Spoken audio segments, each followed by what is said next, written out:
Good evening, Sam Tolbert, Sound of Joy Music Services.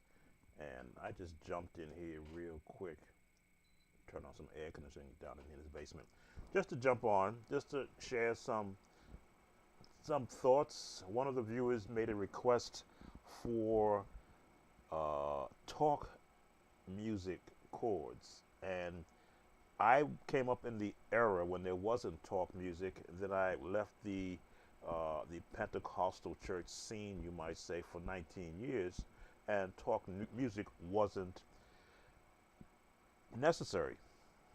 Services went a little bit different, a lot shorter. Information was given out within the first 15 minutes of the service, and then the rest of the service went on with no need for music to uh, give a backdrop so that the service doesn't sound dull. So I wanted to take a look at it from a few different standpoints. I want to use I don't understand now why this won't open up for me. There we go. Use my iPad as a scrub board in the back and see if I can work through what I may have missed and also share some potential ways that you can work on talk music chords. I had thought about doing finding some people talking and just being able to walk it through. Who knows? I may still do that, but I figured let me start by with an actual scrub board. I selected the key of C because a lot of musicians um, cut their teeth. Let me just adjust my camera in the in the key of C. So we will select, turn this on, key of C as to where we're going to start. Let me clean that up a little bit. Key C. Now all this is uh, build a chord type of a thing. So talk music, as I have watched other sites where they are demonstrating it, I listen to for patterns. Now we all know about the uh, let's go with the 1 4 6 5 1 pattern where root chords are used. But now sometimes some of those chords may be, oh, how can I put it? They may be offshoots of what would normally be in that key. So if we're in the key of C, our 1 chord would be now C, the 4 chord would be in F, the 6 chord would be in an A minor. Got that right? Yes. The 5 chord would be in the G. I'll work on my penmanship. There we go. And then the 1 chord takes us back to C. So and I want to clean this up a little bit because I got an issue with not having lines correct. 1 4 6 5 and then back into 1. So from a generic standpoint, if you're in the key of C, there we go. I may change my camera so that you don't be looking at my backside, and I think I will do that. I will put another camera view in so you're not looking at the side of my head when I turn. Give me a second to select that. It's going to fill the screen up.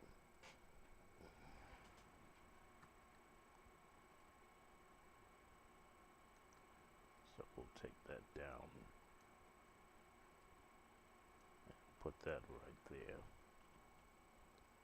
Should have done this ahead of time, but okay, good. So now I can look at you and still look at what I have.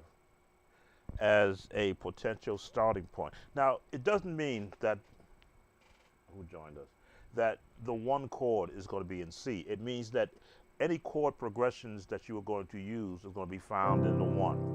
So we always look at, let me change my sound to what I'm familiar with. Let's put a layer sound in there. I could have a different one. There we go. So the one may be, when you're in the one key, passing tones. This is still the one.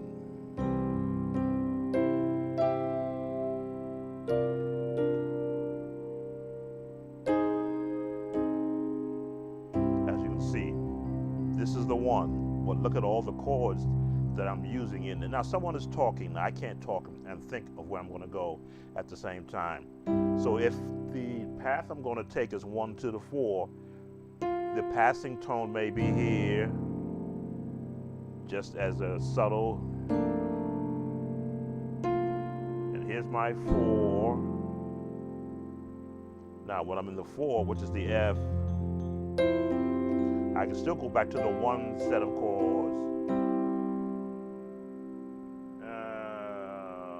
I put the 6 there. Generally from the 4 to get to the 6, you're going to pass through the 7, 3, 7, 3 to the 6. So those are your pass-through chords. So now we got to look at this, and passing is going to be 7 to the 3 to get to the 6.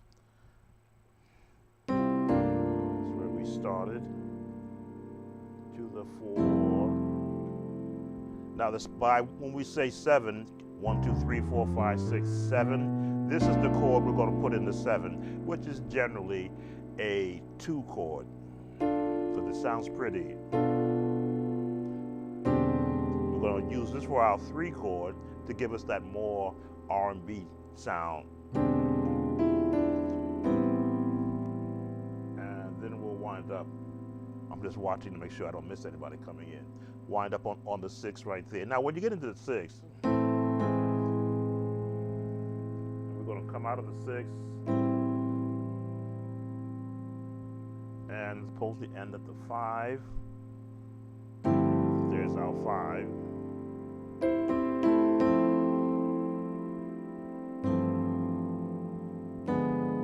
Sounds horrible. But when you're mapping something out that you've never done, at least for me, I need to be able to hear what potentially can I do with it. To the 4, to the 7, 3, 6. A different way with the 5. 5, 1, 4. Now you see I went totally different, but my bass notes were leading the path. So we added a 4 in there. 5, 1, 4. So let me see. 1 to the 4, 7, 3, 6, 5, 1, 4.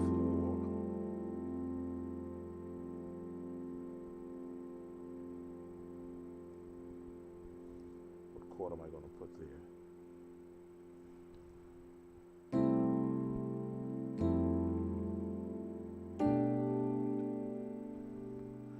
To assign a chord there. We're going to go with the D minor.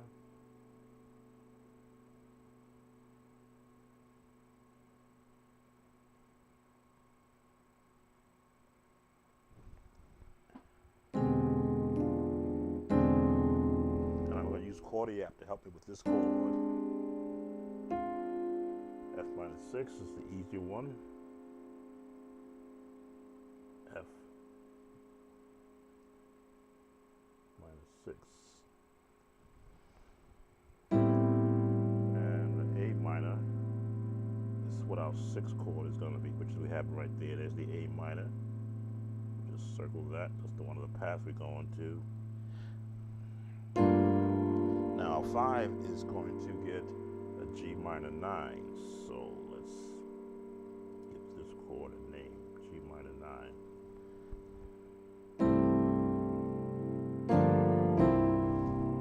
Put C7 there.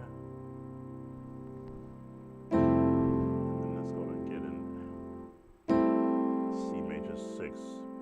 With our bass note, of course, is going to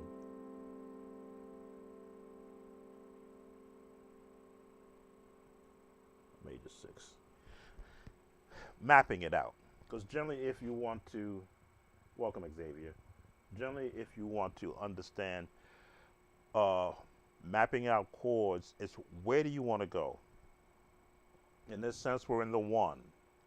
Now what chord can the 1 be in? It could be this chord, which is your more traditional, straight C. It could be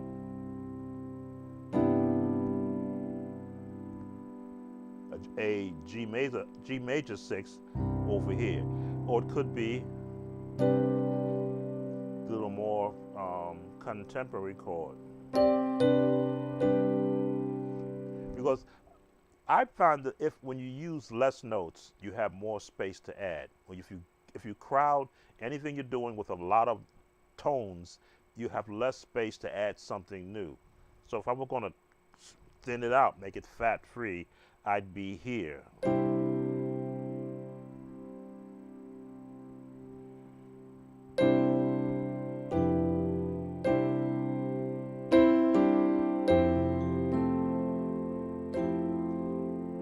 going to stay in that chord for the 4.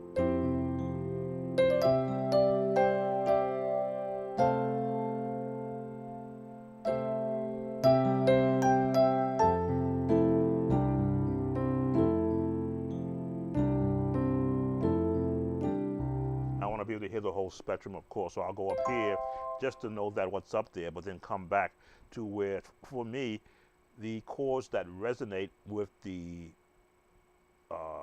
frequency that catches the attention of people is in this range.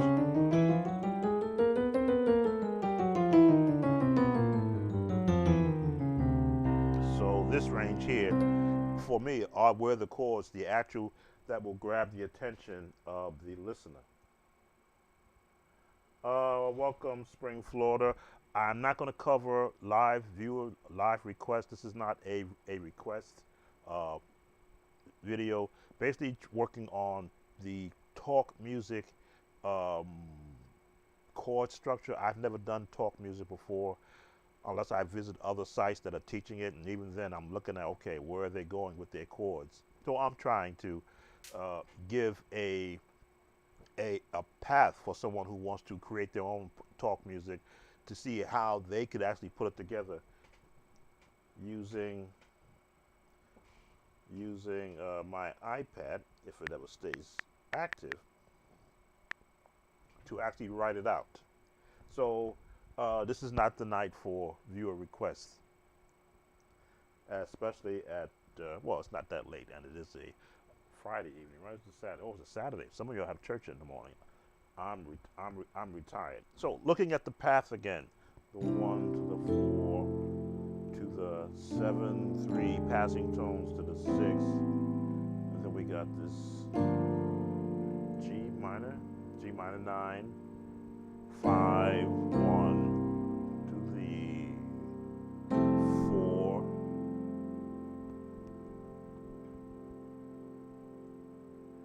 How do you find the key to the preacher when they are talking?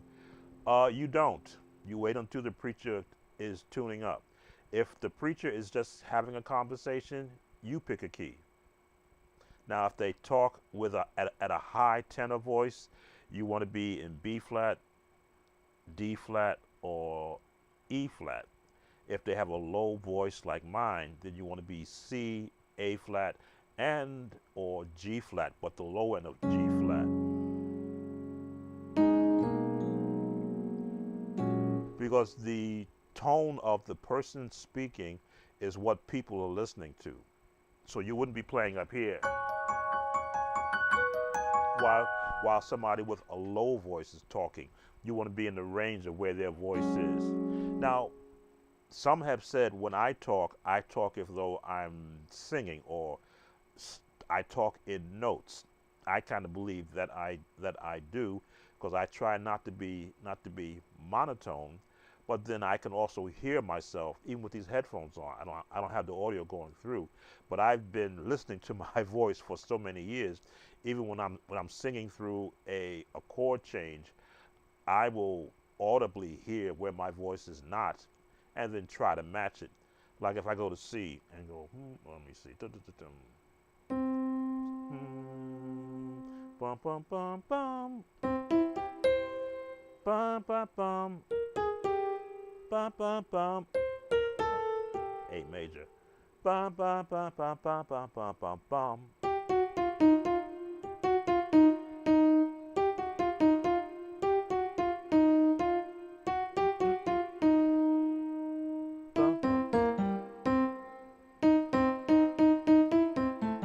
Okay, I went to the major.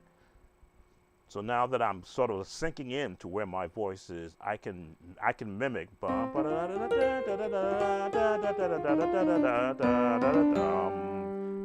better when I go lower.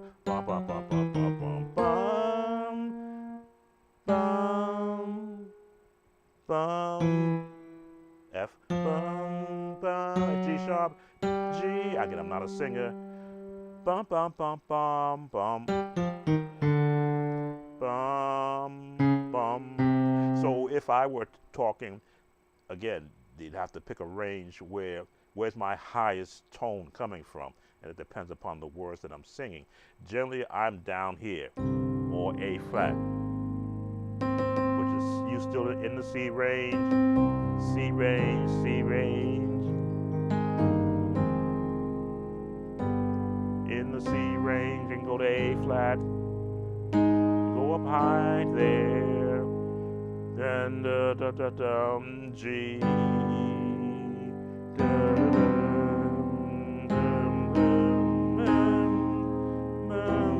so I'm in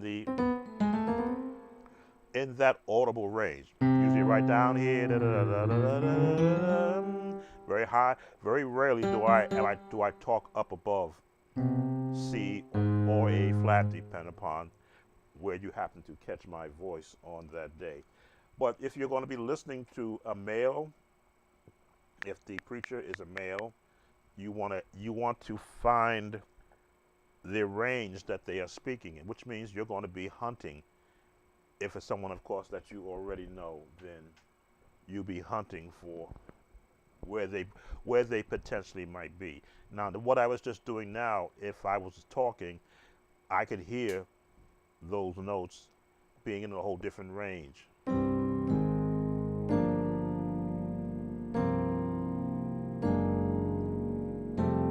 There's my 4. There's my 6. And stay right there to my 5. 1 to my 4, where we left off with the C minor, C major 6, there it is. But when you put the F there, the chord name changes. That's the one important thing about when you're playing by chords. Wherever the lowest note is, that becomes the chord family. This is the whole family of notes from here to here, off here. That's the whole family. The minute you add a chord, that becomes part of the C family. That becomes part of the D family. That becomes part of the E family, minor because the minor note. The F family, G family, A family, B diminished family, or if you went major, then it'd be major, and then back to C. So no one plays it like that because they're staying within the context of the scale and the way that chords were divvied up, which means you have right to borrow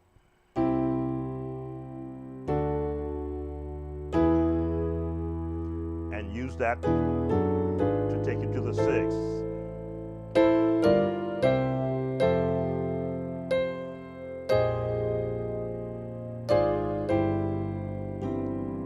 that sounds like what I would do if I were doing talk music. I would walk it up.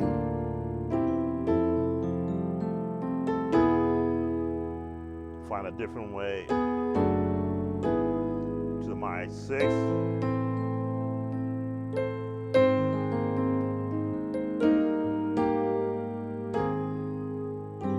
Now, when I went to the A flat, I'm open up to all the notes that are right there. And then back to the 1 in C.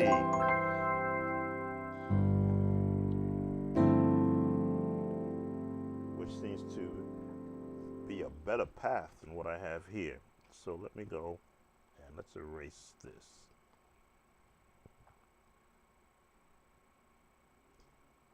Because I like what I was demonstrating there better than what I wrote out here. We won't assign it to a key, but we'll look at a path.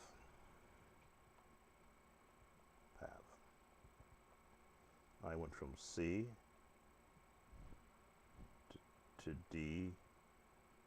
Well, actually, yeah, okay, to D, to F. Or perhaps I should do the numbers because everyone likes the number system better. Who joined us?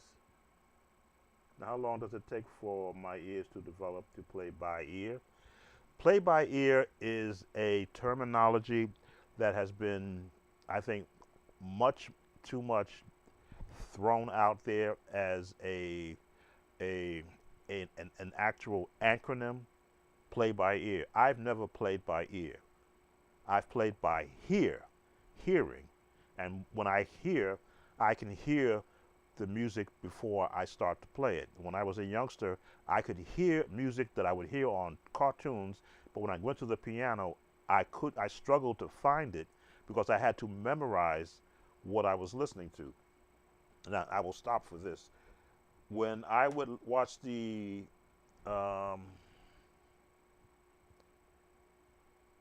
Popeyes.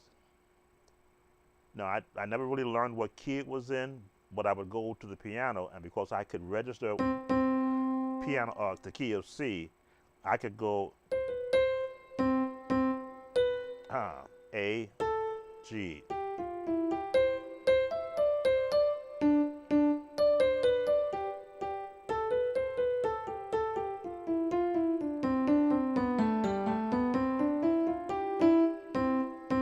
I struggled, as you see, I haven't done that in so long, but I would just go to the piano and try to figure out how to find those notes, not knowing that notes had names. Now I can find it.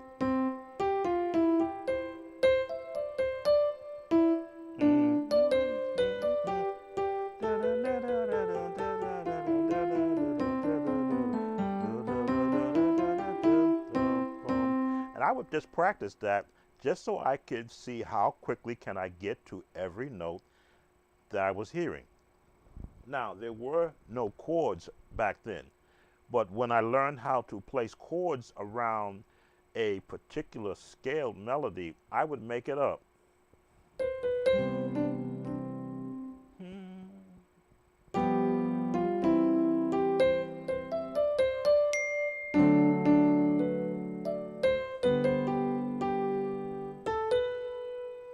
Major.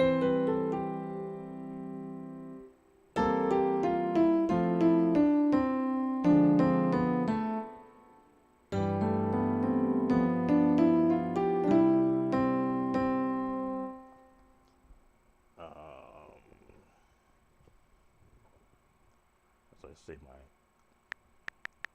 device keeps on shutting off on me.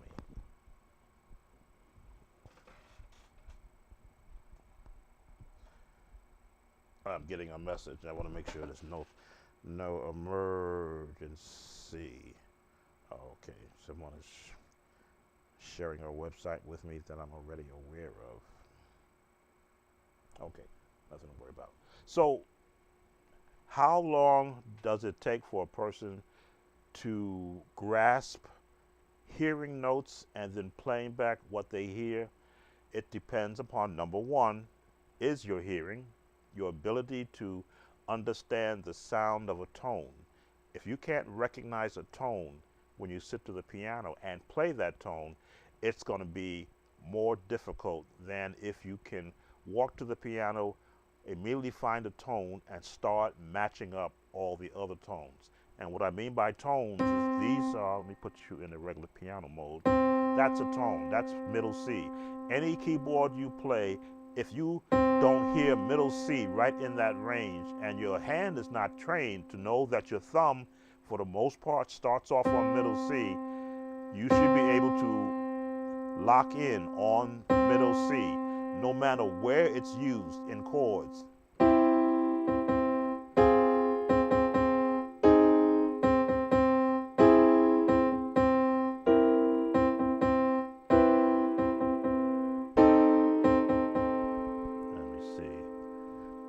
As you can see, I'm still playing middle C, but look at all the other tones I am putting above it.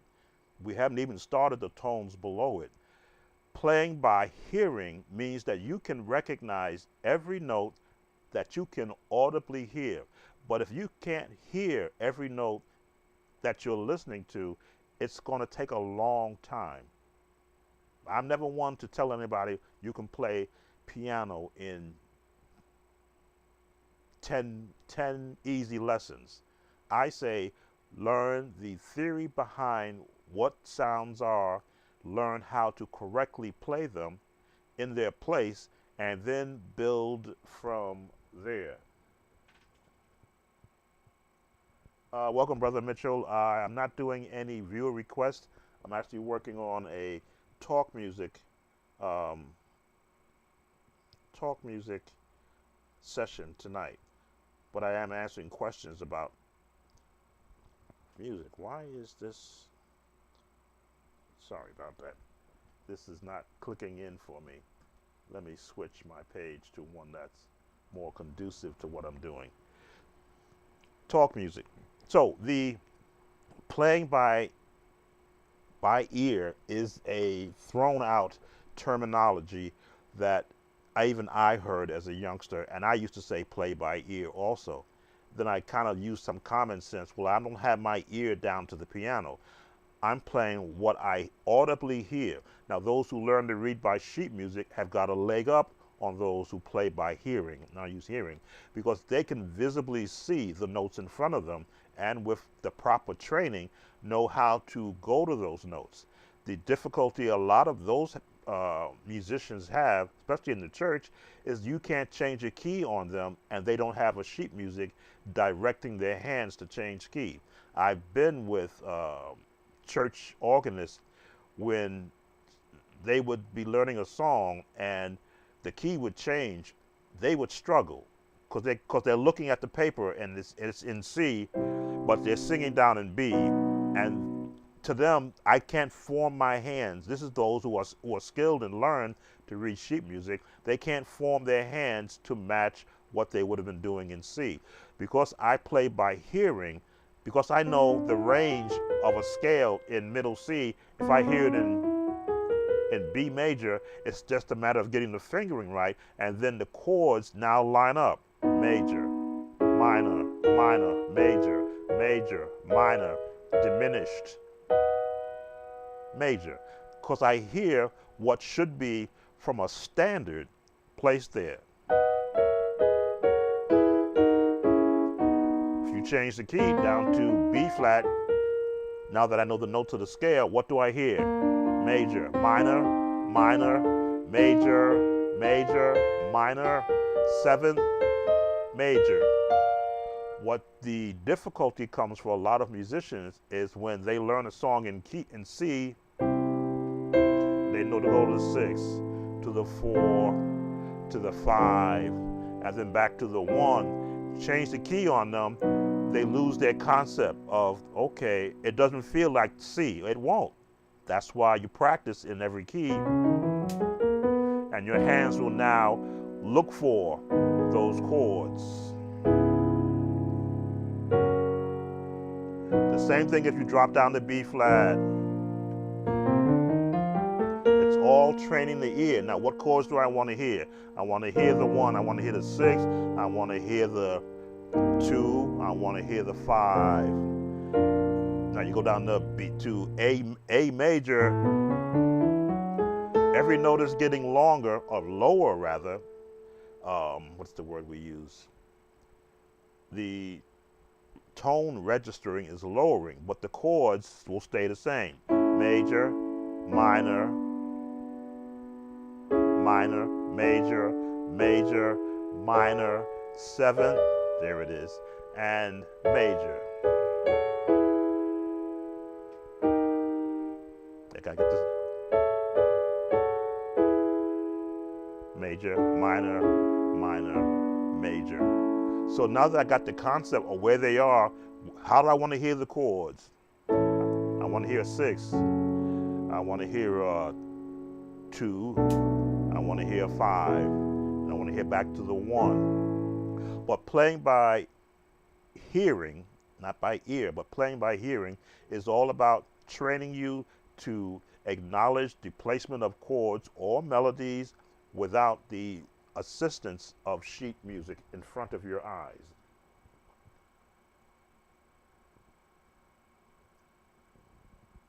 Can you learn to play by ear, by singing? Even though you're not a great singer, you will learn the feeling of the different intervals. The better you all get at it, you can learn to identify chords and scales. I'm not a singer, and I've often said that. I was put in a position to teach choirs, and I said, you know what? I can't sing soprano, alto. I can help you with the bass and with the tenor. So I would play their notes out and sing an octave lower.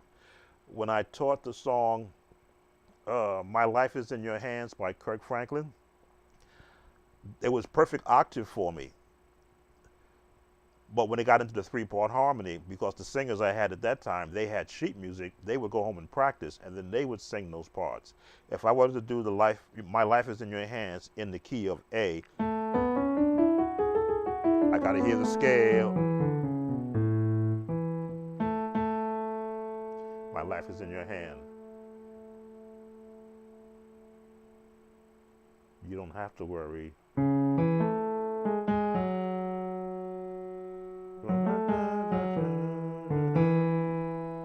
Joy comes in the morning. Now I'm audible because that's my range. Troubles, they don't last always, for there's a friend named Jesus who will wipe away your tears. And if your heart is broken, just lift your hands and say, oh. So I can do that. But now you get into 3-part harmony, I can hear, audibly I can hear 3-part harmony, but I cannot sing.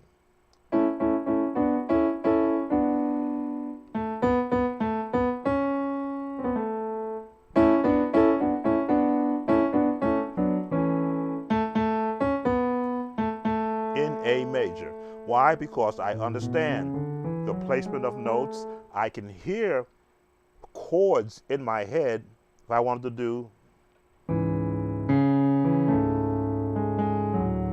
I hear the chords, E,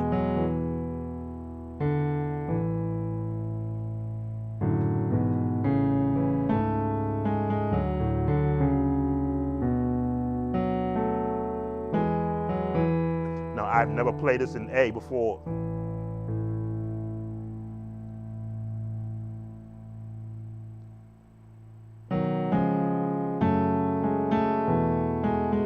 Write down the scales.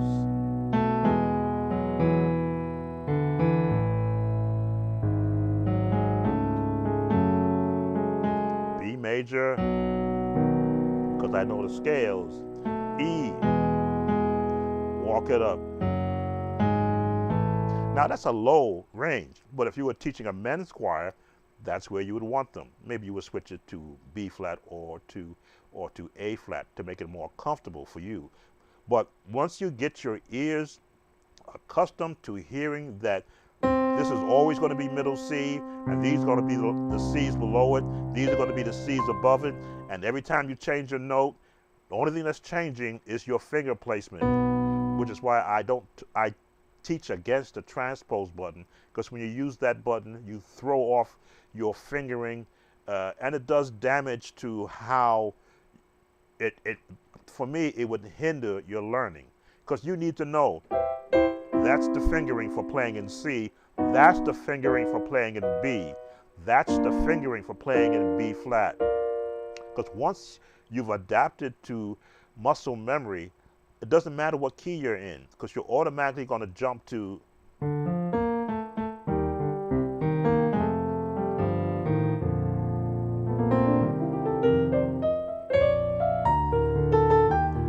Now I'm locked in where the chords are. My passing tones. Now I can fly across the key.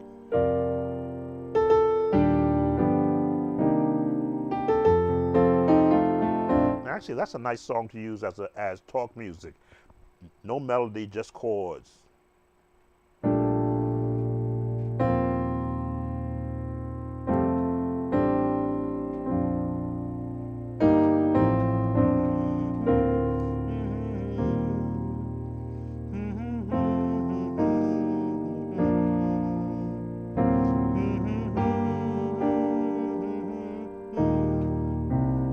Placement.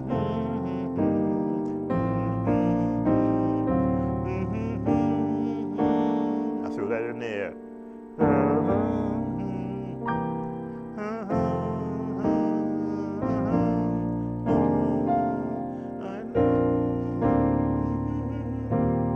Can't do the melody.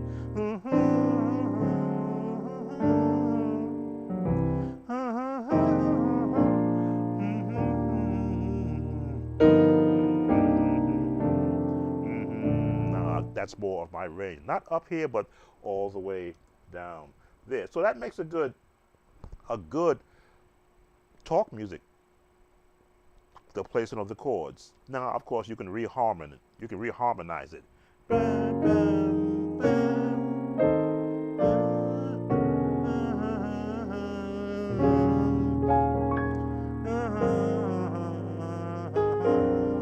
Just going out of the key.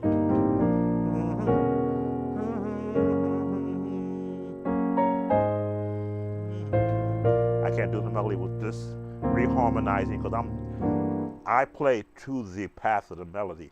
Reharmonization takes the path of the melody and takes it to a different world, and I am not comfortable of making that a part of what I like to do, because I put a lot of stock into how was a melody written. If I'm doing Mary Had a Little Lamb, I go anywhere with that.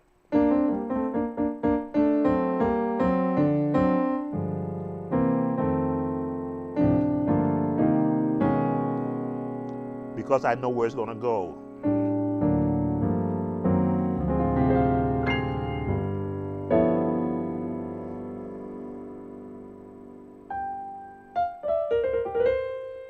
Now, do I go with a major seventh, or do I go with E flat, which would be the minor?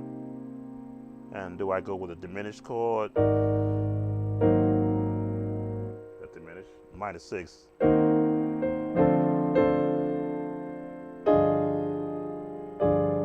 Again, I'm hearing these chords because the melody's at the top.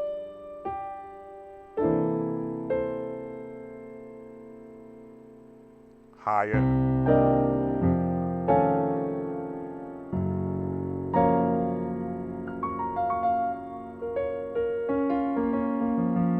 And end there.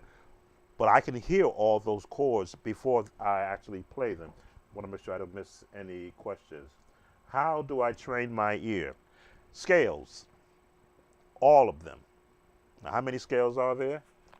I lost count. Every time I think I know them all, I see someone doing another type of a scale from a jazz standpoint. But the major scale, the minor scale, the bebop scale, the diminished scale, I think it's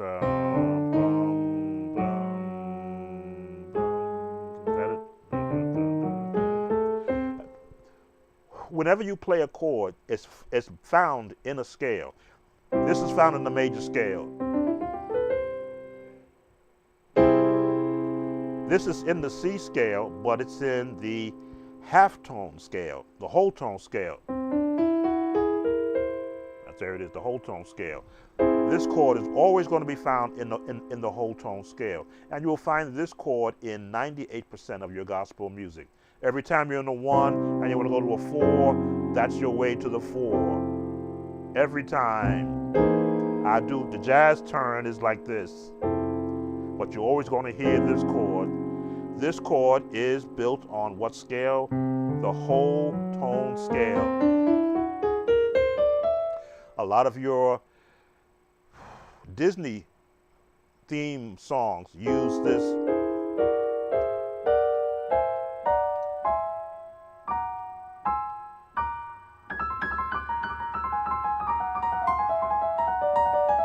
But if you don't know that scale exists, you won't know to play that chord and know that that's one of the chords you want to commit to memory, so that whenever you hear a song that does this,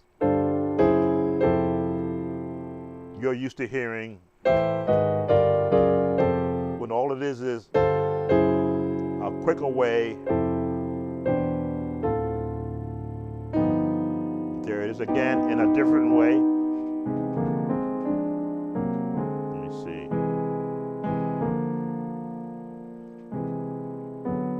I usually practice this.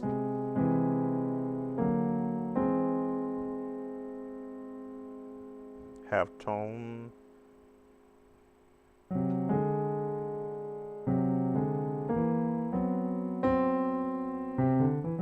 It's easy way to remember it is the first 3 notes, first 3 in the C scale, first 3 in the G flat scale, and then repeat.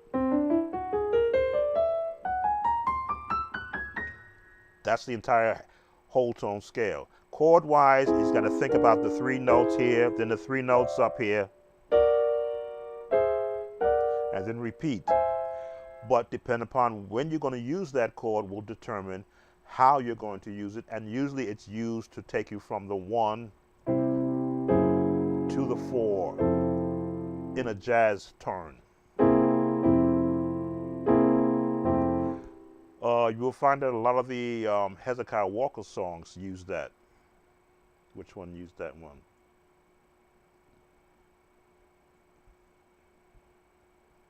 Trying to remember which song did he use that chord in.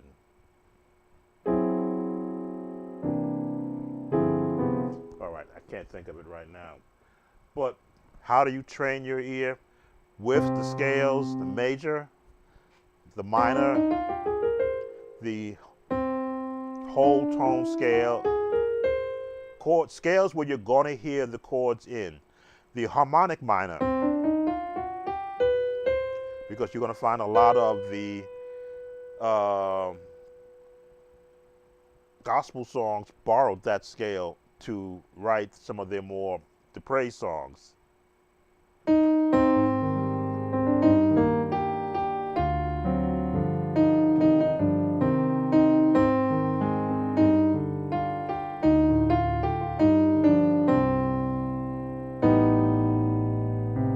And there's that turnaround.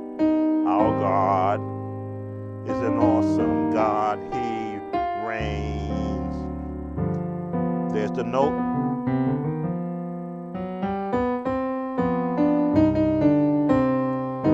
There's our halftone chord with wisdom, power, and love. Our God is an awesome. There's that scale.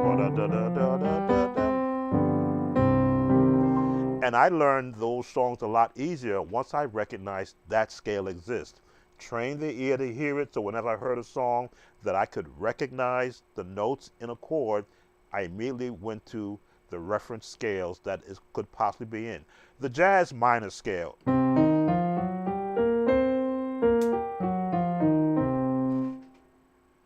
That's the jazz minor scale. That's training your ears. Why? Because when you hear shouting music,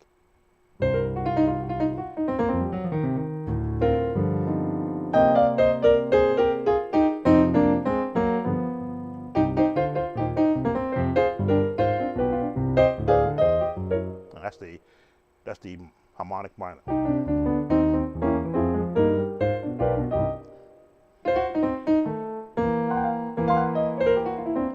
When you hear hear the runs.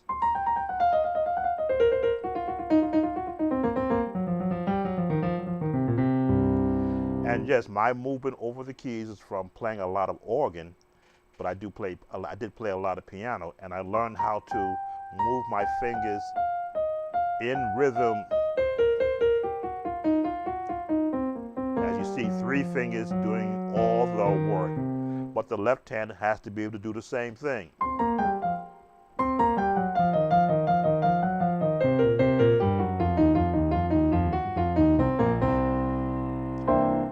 Because not only are you training the right side of your brain with the right hand, you're also training the left side of your brain with your left hand. So whatever chords you're doing in the right hand, you got to be able to mimic it in the left.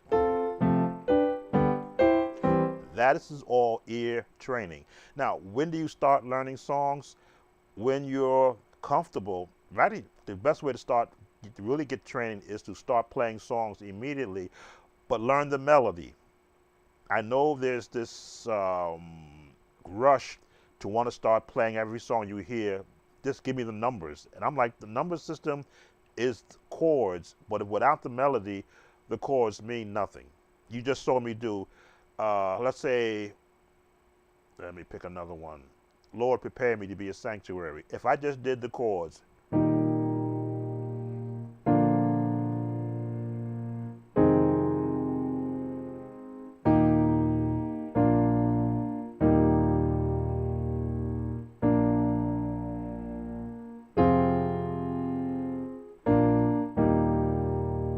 numbers 1, 5, 4, 5, 1, 5, 1, 5, 2, 5, 1. Now, if I told you those were the chords to Lord, prepare me to be a sanctuary, you go, well, it don't sound like Lord, prepare me. Well, how else can you recognize a song? By the melody.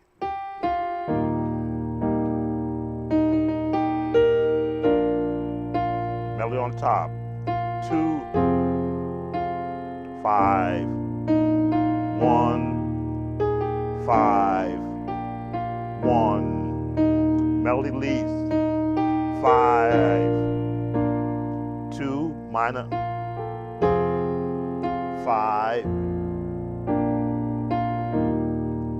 The song can only be recognizable by the melody. And what is the melody built on? On the scale. So I don't instruct in the number system. I will talk to it for those who are still dependent on it. But if I can get those who do watch me to adopt playing the scales as your opening practice session, I don't care what key you're in, practice that scale. What song you go to, if you know it's in A flat, practice the scale in A flat. Every video that you see me put together always opens up with the scale of the key that song is in, because I'm trying to hammer home that the scales is the only way to learn the melody and 3-part harmony to any song you want to learn, because that's what tells the listener what song you're playing. Yes, you can get a lot of rhythm and just start wailing out.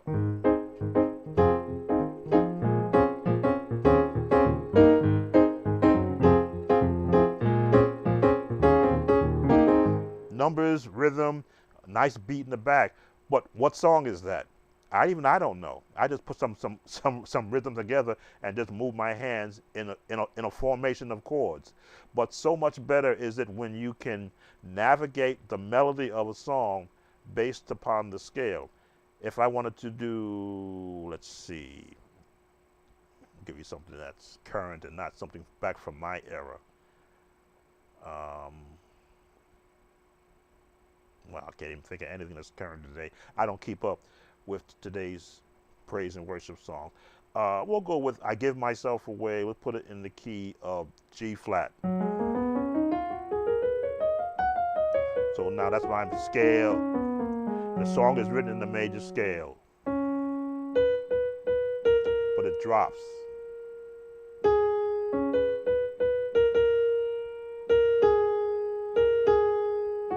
So now that I know the melody, what are the chords? The 1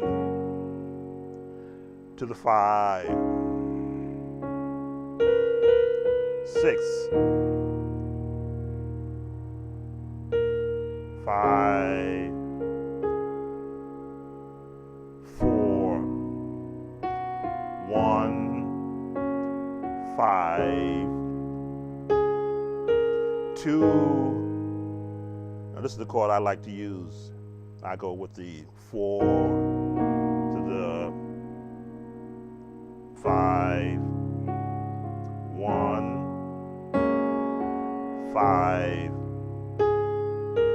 2, 4, 5. And as you can see, my left hand can now come right in there too as a support chord.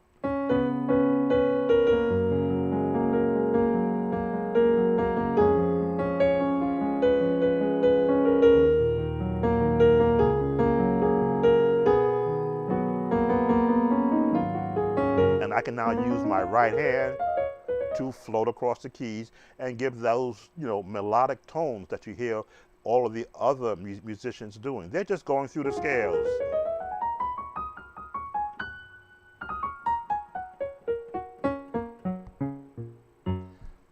And your ears will thank you, because you will now be able to hear pick and choose songs you're listening to, what chords are, I'll say, dominant in the song. Usually the piano is the most dominant instrument in traditional gospel music. Now it could be any one of 3 different layered sounds, but piano playing usually was the most dominant sound. You learn the piano part, you can easily go to the organ and play it because you know what the chords are going to be. Make sure I don't miss any questions. I really started being able to only to play by ear when I started singing. Oh, we'll sing, for example, play a scale and sing it, then I see it in time. You are then playing it until you can do it. This is Danilo. Yeah, the ear is your greatest weapon when you're not playing by sheet music. When I open up a hymnal, okay, you can see that. This is the African American Heritage Hymn. When I open up a hymnal and I look in for a song, I'm went to number 400, I have decided to follow Jesus. Now I know this song by heart, but I look at it and I go, okay. Bum bum bum bum bum. Bum bum bum bum bum. Plus I'm a sheet music reader, also sight read. Did I know there's an octave jump to a C? Bum bum bum bum bum. Bum bum bum bum bum. Bum bum bum bum bum. Bum bum bum bum bum. Bum bum bum bum. 2, 3. Now here I see traditional. Everybody has their own style. So when I listen, if I go by what I've heard somebody sing it, it won't match what's in the hymn book. But when I look in the hymn book, they go bum bum bum bum. But most people sing it, no turning back, no turning back. So what happens is the sheet music reader will clash with the people who have sung it the way they've always sung it. What happens musically is that you always want to go with how they're singing it and not be locked into it. Now this has got four-part harmony for singing, but 4-part harmony for singing is what gives you your chord base to work from, minus the number system. 1, 4, 1. 1 with a 7, 5, 4 rather. The 1, excuse me. 6, 1, 5.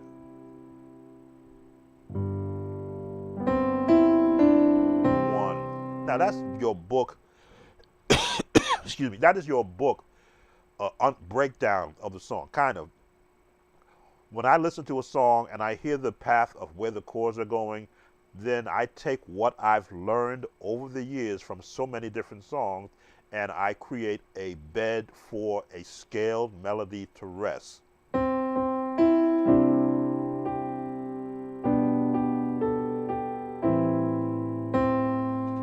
Passing tone.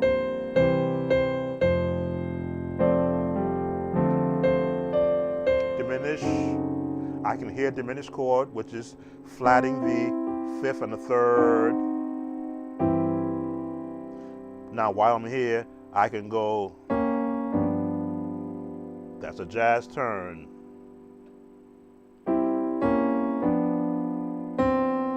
Now I can pick and choose what I want to do.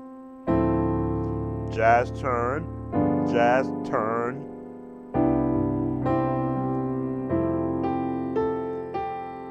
Seven, 3, 6. 6 over a 2. Diminish. Okay. If I went this way, it would be a diminish. There it is. Because I'm supporting the melody, I'm giving it a different bed of chords to rest on other than what's in the hymnal. Let it resolve.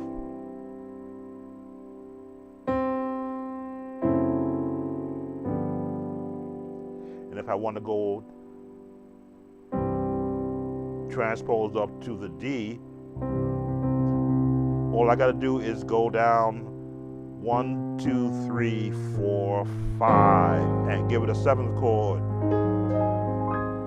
Not a far reach because it's right there. Now I can go contemporary.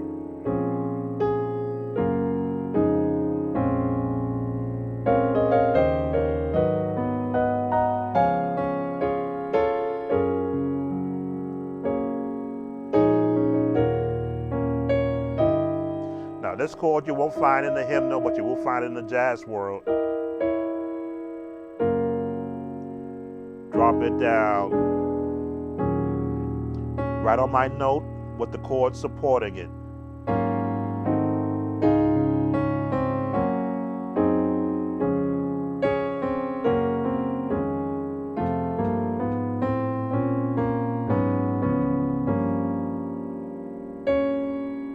Contemporary turn, minor chord to a 7th on the 6th.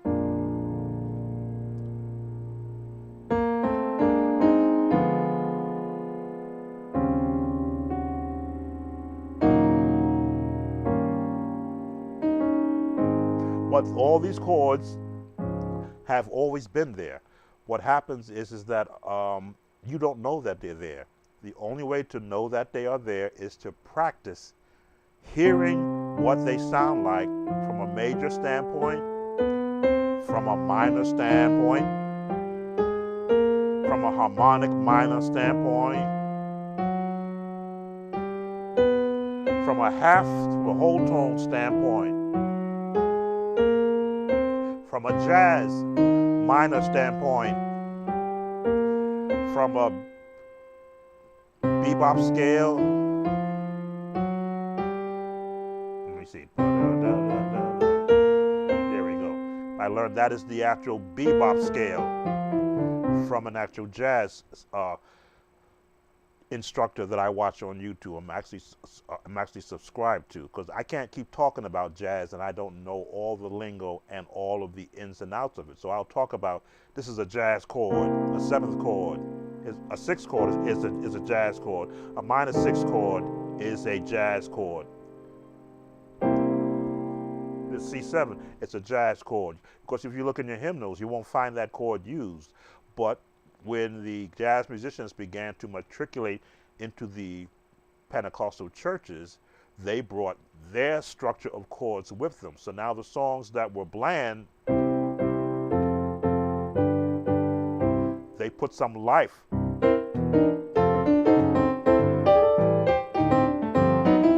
But if you don't know that those chords exist from an ear standpoint and then from a practice standpoint, you will have difficulty pulling them off when you want to. Make sure I didn't miss any questions. So yes, you can play, but if you have the ear to hear yourself when you are singing, like again, I can tell when I'm playing a chord wrong, and then I'll go back and I'll go, oh, all right, that's the note I wanted right there. And then I'll go find that note.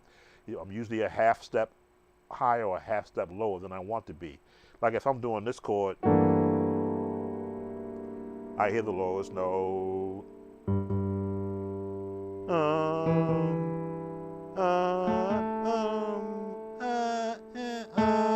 There it is.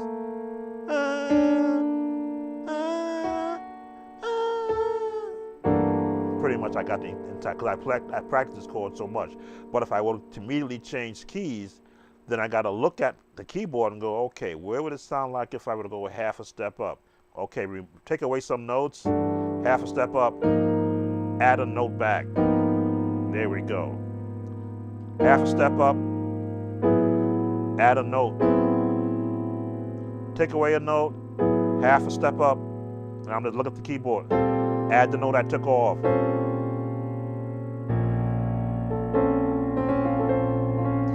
That's how I taught myself how to transpose without using the transpose button. I would look at the keyboard at the chord I'm playing in one key, remove notes. Again, less is always more. Then when I changed keys to where I was comfortable, put back the note that I removed so I can hear that same change.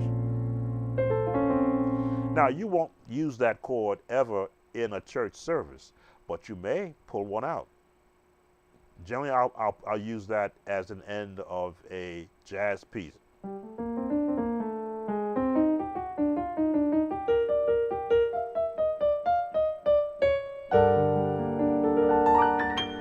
And finish it out.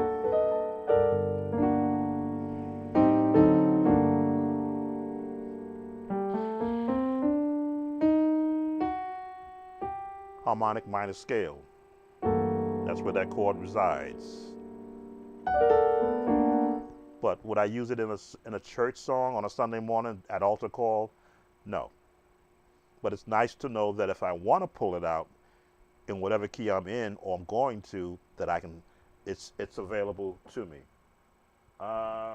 We still have 5 who are watching. So we were talking about talk music chords, finding paths. Back to C. What did I do? I switched to a song, I think. Oh, My Life Is in Your Hands. If I did it in G flat.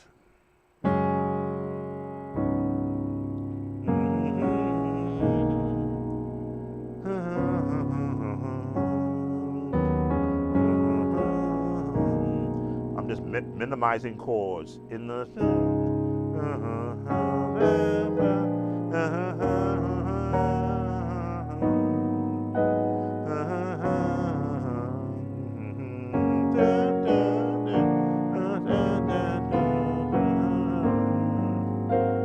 And it's easy when you can pick a song that's familiar and then just reharmonize the chords around it.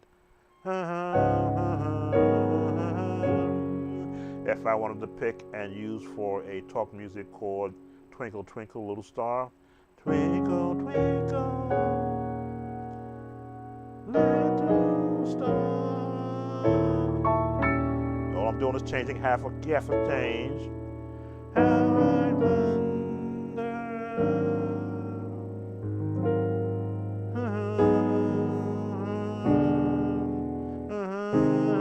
That's a chord I wanted.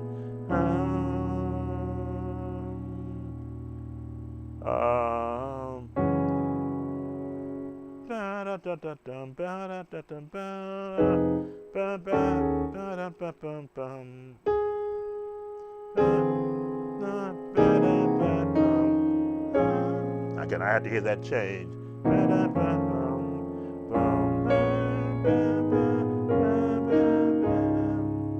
Again, I had to hear it in my head and then go find the notes.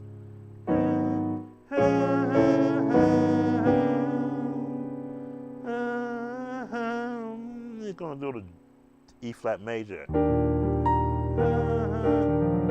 Well, not E major, but E flat 7.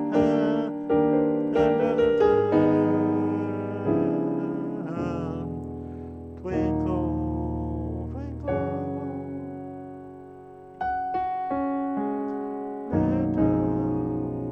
minor, resolve.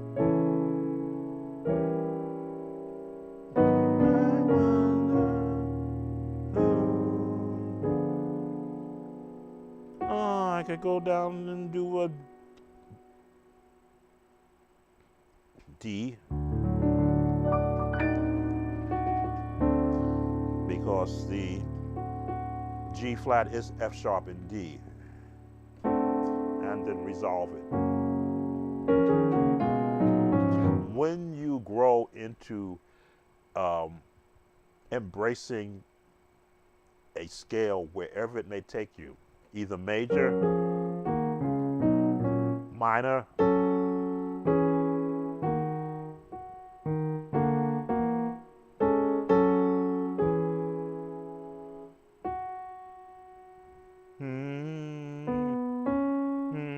there it is.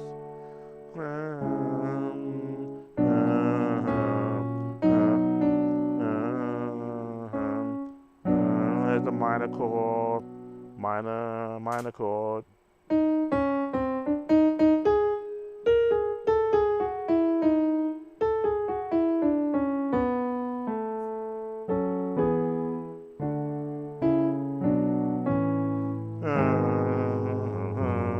There it is. And you see, I had to go find my scale for what chords I wanted to use and how I wanted to progress it. I wasn't hearing it correctly. Then my teaching, the learn where I taught myself is find the scale following the path where you want your chords to go.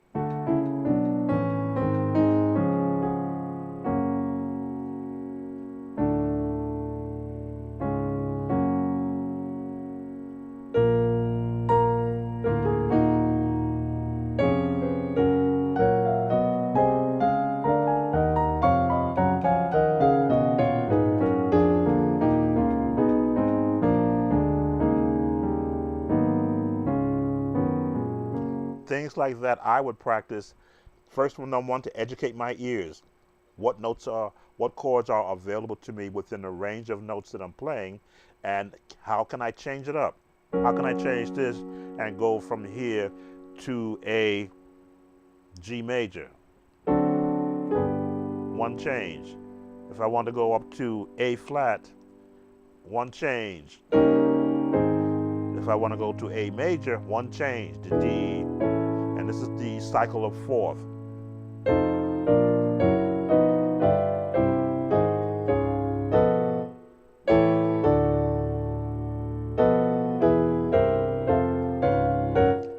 So there are so many intervals of chords that if you're unaware of them, you can't play what you don't know, which is why I did the Chord Builder series that took place in the month of June, I believe, where I went through every potential chord you would hear in all types of music.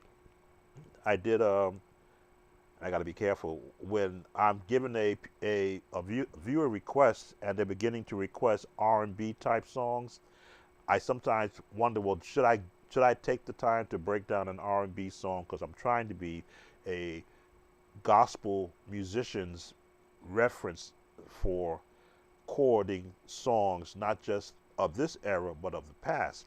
But then I have to recognize that there's been a crossover of chords, so much so, who knows what chords that I may break down for someone, they will see, oh, this same chord is used in this song. So there's always a way, if something educationally can be done, and I said, and I might pull back on doing that, then I will do it if I see an actual educational purpose to it. Because if you're learning chords like this,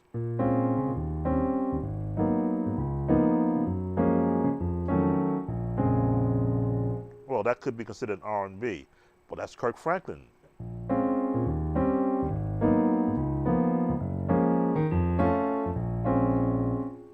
is that table chord.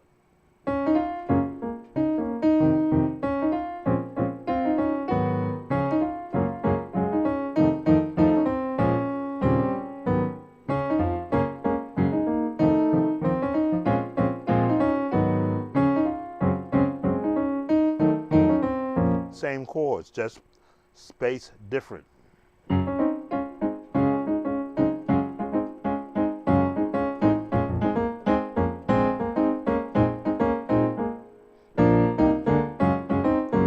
It's spaced differently, so I sometimes think about, oh gee, it's not a gospel song, but then again, what is a gospel song anymore?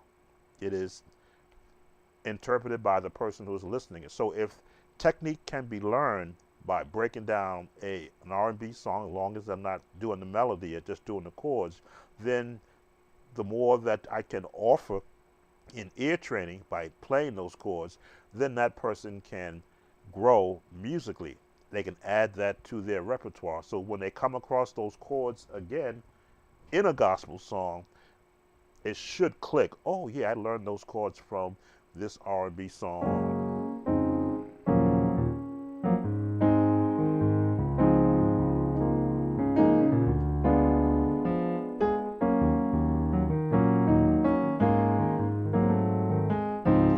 What is that? CB, one of the song, Isn't She Lovely?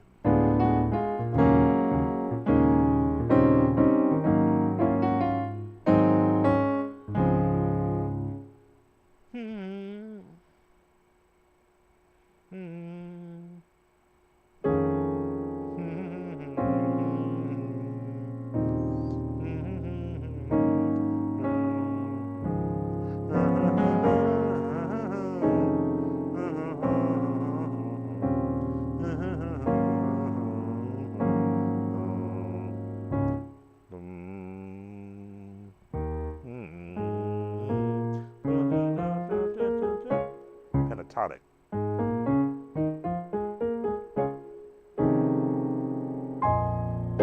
So music is relative. It can be used in any aspect of playing songs. It's all about placement. And I'm going to, if there are no questions, as I say, this is supposed to be about talk music, but I'm finding out from my standpoint, I would just pick a song and just start skimming through different portions of the melody and just omitting some of the traditional chords and throwing in extended chords and just walk around it. If I were going to go to E flat to do talk music, and I want to do Greatest Thy Faithfulness.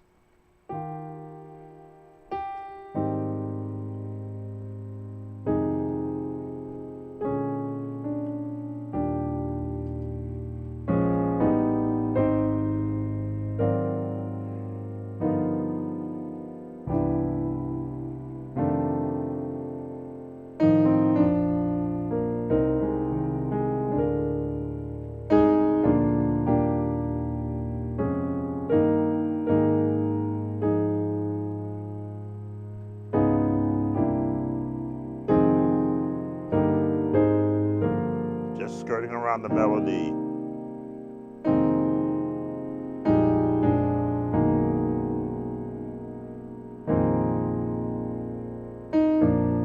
Great is thy faithfulness. Great is thy diminish. The minor on the 2. A major on the 2 with a 7th to the 5, 3, 7, 6, flat 7 on the A flat to the 2 with a B flat or 5. Again, I'm hearing the melody in my head and I'm picking chords I wouldn't normally use.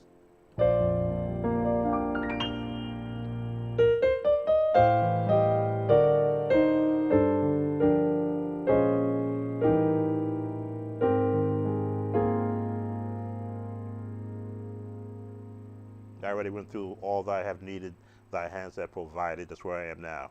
Now, great is thy faithfulness. Let me go. Great, great is thy faithful. What chord haven't I used? This. There's that chord I had before. Again, once you have a pattern inside of you built upon chords and the different approaches to scales, you begin to create path you want to go. Lord unto, and I use this chord a lot. Me, do, do, do.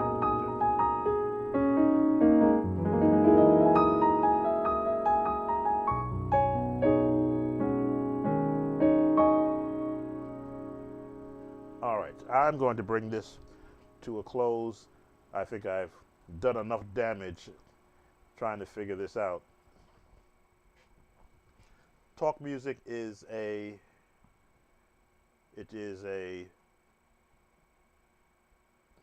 how can I put it? It's an art form because you're making it up as you're going, unless of course you're like some musicians and you practice it on the regular.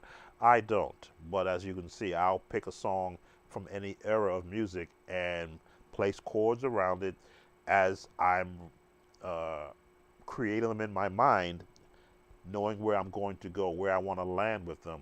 Sometimes there's a melody, sometimes there's not, but there's always a path, of a method to the madness. Let me thank those that have come in. That's not supposed to move. I am supposed to be.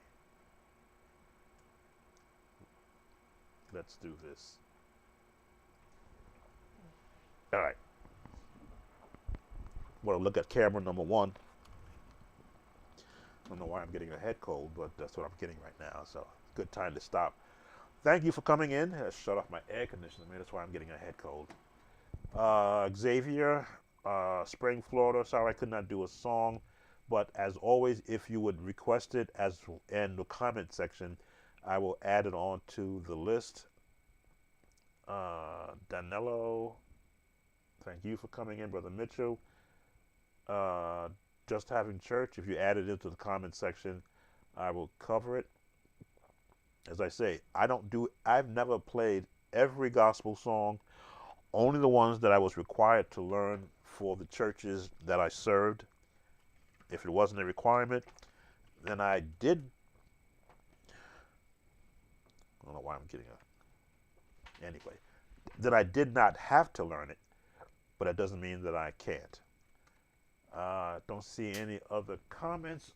So again, thanks for visiting with Sam Tolbert, Sound of Joy Music Services, Sound of Joy Chord Shed Talk Music Podcast. Hopefully I shared something with those that were here and those who will see the replay of this evening's shed. Sorry, my head cold is now taking over my voice. But thank you for coming in. Have an enjoyable day tomorrow. Be safe and see you on the next live podcast. Take care.